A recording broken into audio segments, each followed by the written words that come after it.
দেখছেন? হ্যাঁ, যা দেখতে চাইছেন দেখাই দিছি। পুরো গ্রামবাসীর সামনে এই মেয়ের গেলে চুমা দিছি। এখন এই চুমা খাওয়া মেয়ের কে বিয়ে করবে? কেউ যদি বিয়ে করে থাকে তাহলে একমাত্র আমি বিয়ে করব। তুমি কি ঘটনা ঘটাইগা? হ্যাঁ, কি ঘটনা ঘটাইগা? দেখতে চান কি ঘটনা ঘটামু? হ্যাঁ, দেখতে চাই। এই মজনু, তুই আমার পোলা, কি দেখাইবার চাস দেখাই দে। মজনু তুই আমার শালা, তুই দেখায় দে। হ্যাঁ, আমিও দেখবার চাই তুমি কি করতে পারো। ঠিক আছে, সবাই যেহেতু দেখতে চাইছে আমিও দেখাই দিব। করো।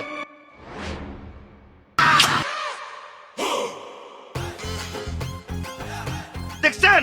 হ্যাঁ, যা দেখতে চাইছেন দেখাই দিছি। পুরো গ্রামবাসীর সামনে এই মেয়ের গেলে চুমা দিছি। এখন এই চুমা খাওয়া মেয়ের কে বিয়ে করবে? কেউ যদি বিয়ে করে থাকে তাহলে একমাত্র আমি বিয়ে করব। হায় হায় রে, আমার কি সর্বনাশ করলো রে, আমার মান সম্মান সব গেল। মান্টু সাহেব, এদের আমি কঠিন বিচার চাই। হ্যাঁ, বিচার হইব, কঠিন বিচার হইব। আর কত বড় সাহস আমাগো গ্রামে আইসা মই মুরব্বীর সামনে, গ্রামবাসীর সামনে আমগো গ্রামের একটা মায়ার গায়ে কলঙ্ক দিল। আমি এর বিচার করবো। এই তোরা দাঁড়াই রয়েছ কে? লাঠি সোটা যা আছে সব নিয়ে আয়।